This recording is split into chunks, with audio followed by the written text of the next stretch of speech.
Hello and welcome, Kraken Recaps here. Today, I am going to explain an American sci-fi film called the Seo Bok.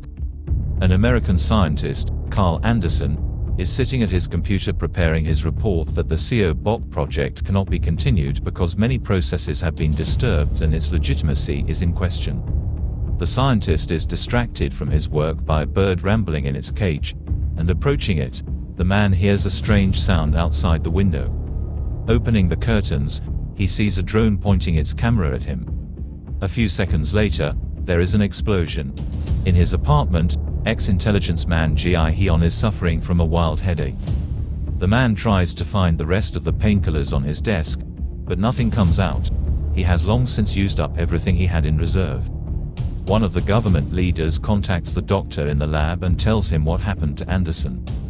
It becomes clear that the project must urgently be moved elsewhere, because someone else has become aware of it. Ki Heon goes to the hospital to see his buddy, who secretly gives the buddy a prescription painkiller, once again asking him not to show up unannounced. The man goes off to the waterfront, where he appears to be completely alone, and takes the medicine, inhaling it through a plastic cup. When relief sets in, the guy falls asleep and is awakened by a knock on his window. Several men introduce themselves as employees of a certain office and very insistently ask Ki Heon to go with them, without answering unnecessary questions. The retired intelligence agent is brought to a ship with a secret laboratory hidden inside. Dr. Lin, the head of the lab, tells Ki Heon about some experiments of hers, but he understands nothing until he is shown a guy living in a kind of seaside-inspired flask. The guy is no different from an ordinary person, at least at first glance. He sits on the shore, looking out over the water, and a small white bird perches on his shoulder. The doctor tells Ki Heon that this is the first clone created in their laboratory from a young driver using stem cells, but he can hardly be called human now. The lab calls him Seo Bok, after the name of the project itself. Seo Bok is immortal in the common human sense. It can be destroyed by any physical means, but it does not age and its life does not come to an end naturally. In addition, the uniqueness of the clone is that its stem cells can cure absolutely any disease and can be harvested forever. Ki Heon is assigned to protect the guy, because after the American scientist's death, the guy is the first target of those who want to disrupt the experiment and get rid of all evidence of the discovery. To prove to the bodyguard the veracity of his words, Dr. Lin says something quietly to his ward, and he demonstrates his abilities. The stones around the guy begin to collect, forming something like a whirlpool. Ki Heon wakes up in a hospital room after he has had another attack. It turns out that the scout has long suffered from a severe tumor in his brain, and he has a few months to live. The doctor promises the bodyguard that if he pulls it off, they can use Seo Bok's bone marrow to cure his tumor. Ki Heon is also summoned to speak with the founder of the lab, who has direct ties to the government. He too asks the scout to accompany the sample to a secret bunker, in exchange for them taking him into the program and trying to cure his tumor. Seo Bok is given a white medical suit and a respirator. Then the guy and his bodyguard are loaded into a large truck equipped with medical equipment and sent to the designated location, accompanied by several vehicles. Ki Heon tries to get to know the young man, but he is still wary of him and takes his hand off. The bodyguard notices that they are driving in the wrong direction and contacts the escort car, but from their response the man immediately realizes that something is wrong. The escorts also guess that they have failed to lie and tell their supervisor that the bodyguard has figured out their deception. The founder of the laboratory, who commands the diversion, orders them not to make a fuss and to continue to mislead the bodyguard until his American comrades intercept the sample.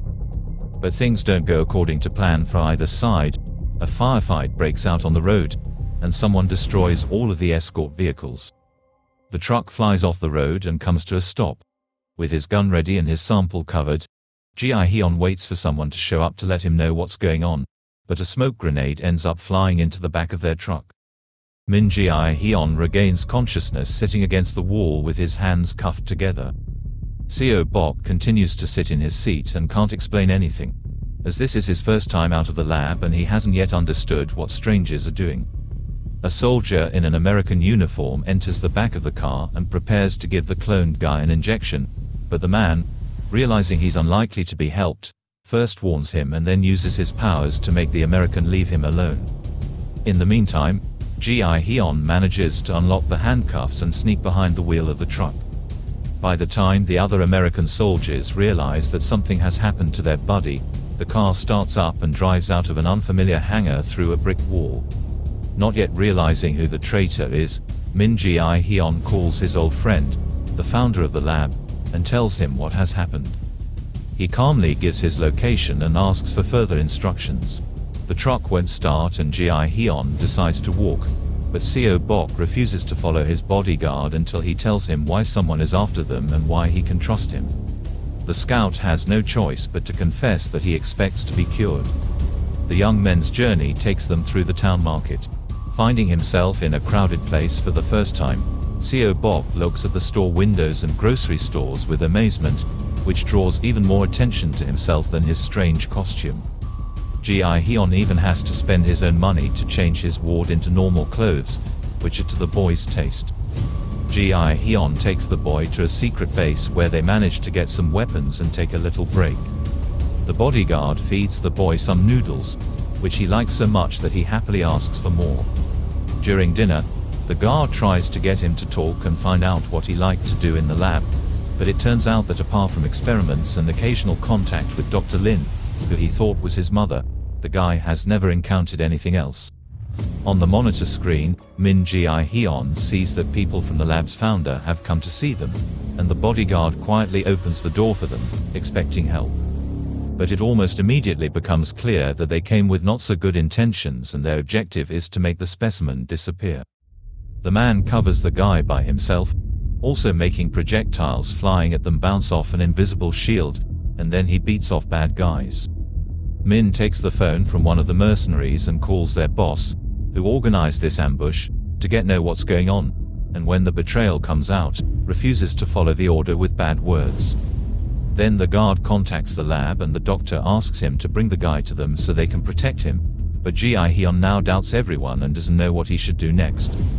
Back there in the lab, in a wheelchair, sits an infirm old man who has no intention of losing his creation. He is the one who sponsored the creation of the clone in order to improve and prolong his life. Seo Bok refuses to go to the lab and asks his bodyguard to take him elsewhere.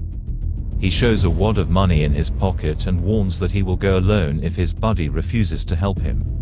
Ki Heon agrees to take him to the right place, even though he doesn't like it, but after a short time he regrets it deeply as he is feeling ill and his mouth is bleeding. The head of the lab contacts her main sponsor via video link and he says that he knows about his collusion with the US government and the plan to destroy the sample. Conflict erupts between the men, and the old man cuts the conversation short. The young men stop at a gas station to fill up with gas and while Ki Heon is distracted, the young man has a scuffle with the local guys. The bodyguard has to explain to the boy that he shouldn't use his powers in normal life. Ki Heon has to hide his car on the coast, as a lot of police gather on the way to the lab.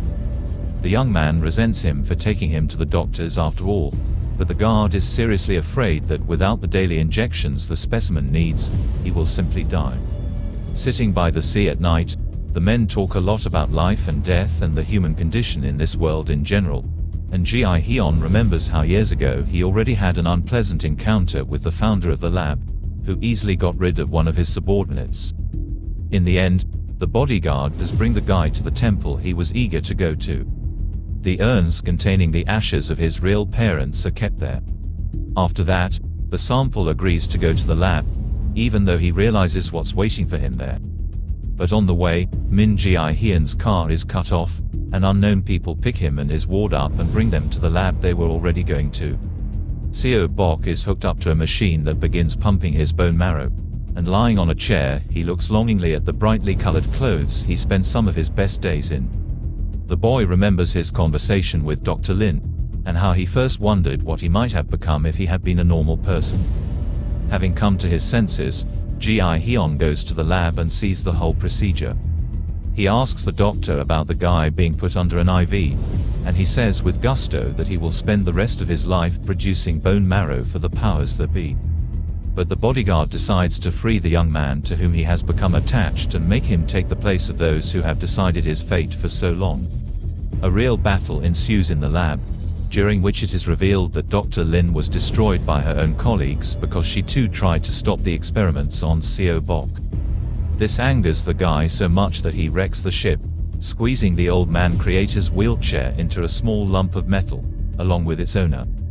But the pursuit doesn't end there, as there are already hundreds of armed military men waiting outside, commanded by the head of the lab, who intends to get rid of the guy to keep the development from being released to the world, at the behest of his American friends. Not without difficulty, but Seo Bok's army is also easily dealt with by his abilities. He and Ki Heon are left alone, on a broken and fallen embankment. The bodyguard asks the guy to run away and save his life, but Seo Bok realizes that the lab was his only home and he has nowhere to go, and the hunt for him will never end.